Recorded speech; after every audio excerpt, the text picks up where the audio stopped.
Cerita ketiga, legenda anak sultan keraton Kasepuhan Cirebon yang dikutuk jadi buaya putih. Budaya dan kepercayaan masyarakat di suatu daerah dianggap tercermin dari cerita legenda ataupun mitos yang kisahnya tetap dibicarakan turun-temurun.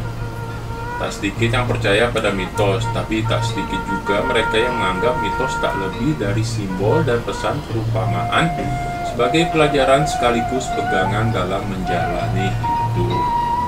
Seperti mitos dan cerita legenda buaya putih di situs Lawang Sangat Cirebon yang berada di tepi Sungai Krian, Kelurahan Kasepuhan, Kecamatan Lemah Lungkuh, Kota Cirebon, Jawa Barat.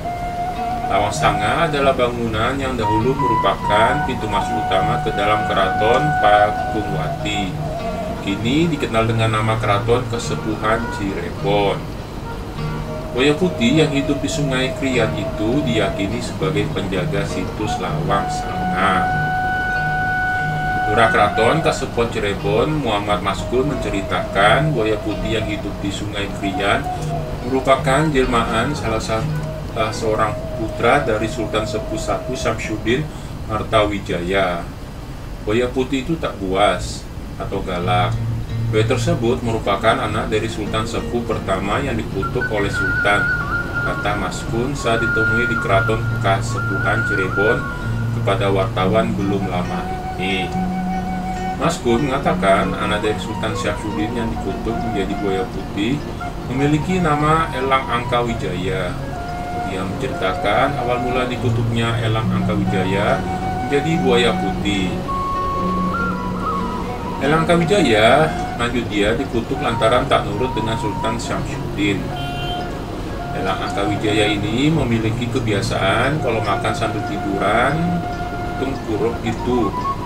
Nah, sama Sultan dinasihati agar setiap makan tak seperti itu, tapi tetap tak nurut. Sultan berucap anaknya kalau makan seperti buaya. Ucapan orang dulu kan manjur, ucap Maskun. Lebih lanjut, Maskun menceritakan awalnya buaya putih jelma Elang Angkawijaya itu hidup di lingkungan keraton, tepatnya di salah satu kolam yang berada di bangunan menuju Keraton Kasepuhan. Namun, lanjut dia, saat sudah besar, buaya putih tersebut berpindah tempat ke Sungai Krian yang memang lokasinya tak jauh dari keraton. Sultan merasa jengkel dengan tingkah laku anaknya ini karena tak nurut, hingga akhirnya jadi buaya putih. Tentu ini juga harus menjadi pelajaran hidup, ucapnya. Dia menambahkan masyarakat sekitar Sungai Krian masih mempercayai tentang mitos buaya putih tersebut. Bahkan, lanjut dia, ada tradisi tersendiri sama masyarakat sekitar melihat buaya putih. Tradisinya lempar tumpengan ke sungai kalau ada masyarakat yang melihat buaya putih, sama-sama menjaga lingkungan, ucapnya. Jadi kesimpulannya, simpulkan sendiri.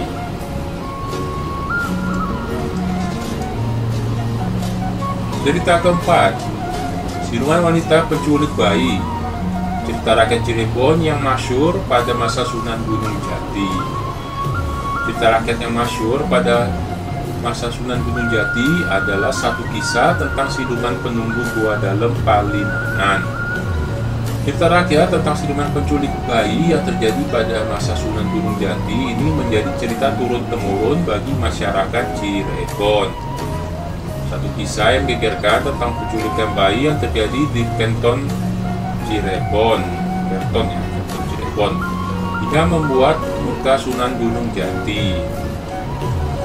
Geramnya Sunan Gunung Jati karena rakyatnya gempar dengan bayi-bayi yang hilang secara misterius pada masa itu.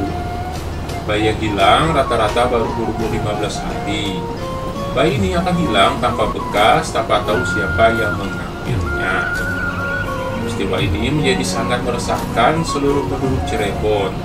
Hal ini akhirnya mengakibatkan penduduk melakukan penjagaan ketat di wilayah keraton.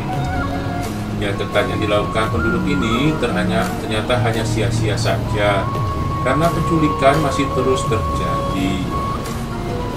Bayi yang berumur 2 minggu masih terus hilang secara misterius. Sunan Gunung Jati akhirnya memberi perintah kepada putranya, Pangeran Pati, Wati untuk mencari tahu pelaku penculikan bayi ini. Pangeran Patang Aji, anaknya Sunan Gunung Jati yang diberi tugas oleh ayahnya, akhirnya melakukan semedi untuk mengetahui siapa pelaku sesungguhnya. Pangeran Patang Aji pun dibuat kaget dan tidak terkira ketika mendapat petunjuk siapa pelaku dari penculikan bayi-bayi ini. Ternyata penculik bayi-bayi ini adalah sosok siluman wanita yang memang sengaja menculik dan memakannya sampai habis tubuh bayi-bayi tersebut. Siluman wanita dalam melakukan penculikan ini adalah agar dia dapat berubah menjadi wanita muda yang sangat cantik. Selain menjadi wanita yang muda dan cantik, ia juga akan mendapat kekuatan agar bisa bertahan hidup di alam dunia. Ceritakan siluman wanita tersebut bernama Endang Banowati. Siluman wanita berwajah yang menyeramkan. Siluman Endang Banowati memiliki rambut panjang yang tidak terawat dan awut-awutan. Endang Banowati yang sangat seram dengan suara tertawa melengking yang dapat membuat bulu kuduk berdiri. Setelah mengetahui siapa penculikan bayi-bayi tersebut, Pangeran Patang Aji membuat sebuah perangkap di sebuah rumah penduduk yang memiliki bayi yang baru berusia 15 hari. Dengan menggunakan bumbu penangkal siret dan campur saktinya, maka dipancinglah Endang Banowati untuk datang ke rumah tersebut. Tepat pada tengah malam, terdengar suara tertawa melengking. Suara tertawa ini adalah ilmu siret yang dimiliki Endang Banowati. Namun karena penduduk sudah dibekali dengan kesaktian yang dimiliki Pangeran Patang Aji, mereka pun tidak mempan siret. Ketika Endang Banowati masuk ke rumah dan ingin mengambil bayi yang berada di samping ibunya, Endang Banowati kaget, ibunya langsung terhempas keluar. Rupanya bayi dan ibunya telah diisi ilmu penangkal. Ilmu penangkal yang dimiliki Pangeran Patang Aji lewat bacaan Asma Allah. Saat Endang Banowati terhempas itulah Pangeran Patang Aji berusaha menahan Endang Banowati. Namun dengan kesaktian dimiliki Endang Banowati, ia dapat melepaskan perangkap yang telah disiapkan Pangeran Patang Aji. Endang Banowati melesat meninggalkan rumah penduduk tersebut, tetapi Pangeran Patang Aji juga tidak menyerah dan mengejar Endang Banowati. Pangeran Patang Aji tiba di sebuah goa di daerah Palimanan yang kebetulan hari sudah menjelang subuh. Pangeran Patang Aji pun memasuki goa tersebut dan berhasil melumpuhkan siluman wanita penculik bayi tersebut. Endang Banowati akhirnya menyerah kepada Pangeran Patang Aji, putra Sunan Gunung Jati. Itulah sedikit cerita Cirebon yang diyakini kebenarannya tentang adanya kisah siluman wanita yang menculik bayi yang tinggal di gua dalam Palimanan. Hikmahnya disimpulkan sendiri. Berikut sekilas tentang cerita-cerita rakyat di Cirebon. Tamat.